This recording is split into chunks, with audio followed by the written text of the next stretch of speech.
Madam Rachel Donaire, pinuri kung anong klaseng boksingero ang angas ng Pinas sa si John Riel Casimero. Nagsalita na kung ano ang magiging mangyari sa resulta ng 1-year ban kay John Riel Casimero na ipinataw sa Japan at ano rin ang epekto ng pagkapanalo ni Casimero kontra kay Saul Sanchez. Despite sa weight issue, Casimero, sinabihang delikadong boksingero, ay mapang mga matitinding mga revelasyon ni Madam Rachel. Tara, ating alamin. Dito po galing mga kakwento ang balitang ibabagi ko sa inyo. Kaya tara, kwentuhan na!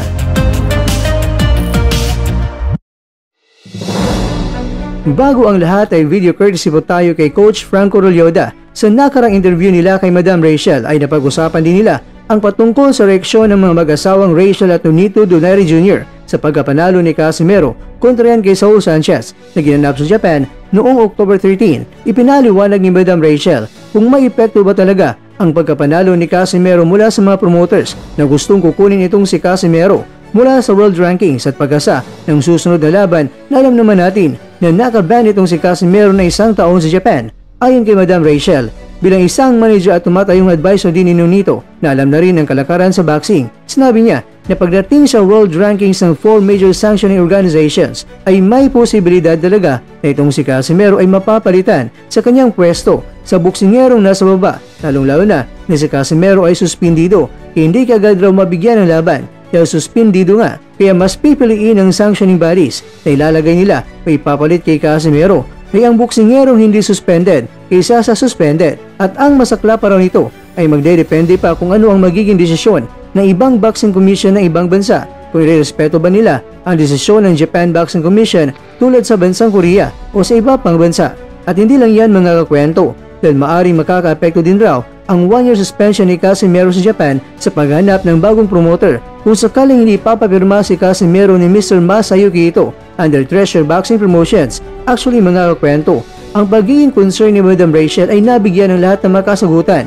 Dahil una, ang epekto ng laban ni Casimero at Sanchez ay nagbunga ito ng pagtaas ng world ranking ni Casimero sa International Boxing Federation. Mula sa rank 13 ay naging rank 10 na ngayon si Casimero. Ibig sabihin lang ay kinilala ng IBF ang pagkapanalo ni Casimero kay Sanchez. Pangalawa, kung sakaling hindi na nga kukunin si Casimero under Treasure Boxing Promotions ay may Ninong Chavit Singson naman si Casimero, na kung saan sinabi na nga ni Ninong Chavit kay Casimero na tatawagan kita, at sinabi ni Casimero na hulog ng langit si Sir Chavit sa kanila. At kung sakali man na walang ibang bansa ang tatanggap sa laban ni Casimero dahil hihintayin pa nila na matapos ang 1-year suspension ni Casimero, ay pwede namang si Casimero lalaban sa Pilipinas tulad ng laban niya kay Filipos Kitumba. Pero ang tanong, dito na malalaman kung mismo ang Games and Amusement Board ng Pilipinas ba ay babakapan si Casimero o di kaya hindi rin papapalabanin si Casimero kahit pa sa Pilipinas. Pero ganun pa man, ayon kay Madam Rachel, bago magsimula ang salpukan nila ni Casimero at Sanchez ay inabangan niya talaga kung ano ang magiging resulta ng biglang pagbabawas ng timbang ni Casimero. Tama nga raw si Madam Rachel na sa laban nila ay napakadelikado itong si Casimero sa round 1 hanggang round 4. Kaya ayun, nadali si Sanchez, kaya hindi raw pwede na hindi mo isali si Casimero sa bilang ng mga malalakas na mga boksingero ngayon. Dahil si Casimero talaga ay isang dangerous at very powerful na boksingero.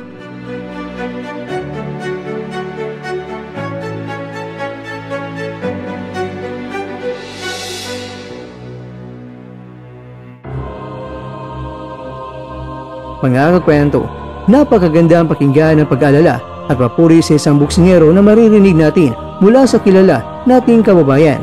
Sobrang naging real talk man, pero napakarami naman ang ating natutunan. Ikaw kakwento, ano naman ang reaksyon mo sa pahayag ni Madam Rachel patungkol dito?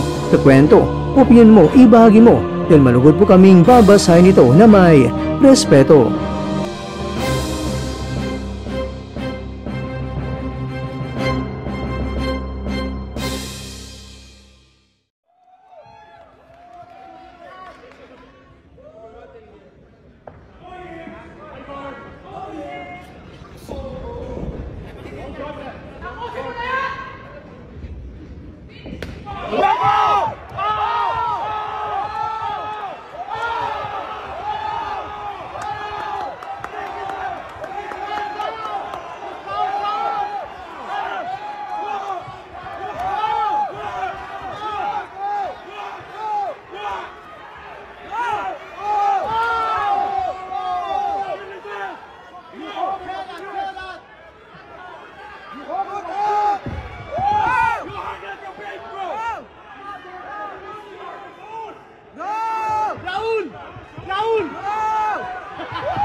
You hit like a bitch.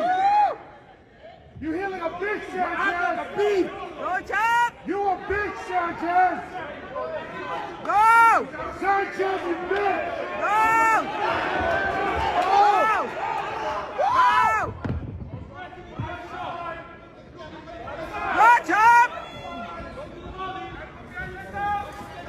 Go, champ! Go, champ!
At dyan, nagtatapos ang ating kwento.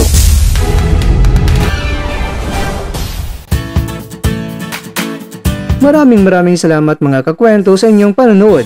Pero baka naman mga kakwento ay nagustuhan niyo po ang kwento natin ngayon.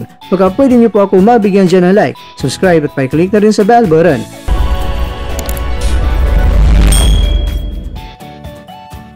Pero bago tayo matapos mga kwento ay syempre, shoutout po muna tayo dyan sa ating mga kakwento. Kay kakwentong Julian Pedrosa, kay kakwentong Delphine Lizarzo, kay kakwentong Roldan RCP, at ikaw kakwentong nanonood ngayon, shoutout sa iyo dyan. Bueno, hanggang dito na po muna ang ating kwentuhan at abangan nyo na po ating susunod na video. At dito na po yan sa isang channel na kung saan maaring ito'y mga kwentong di pa na kwento sa inyo.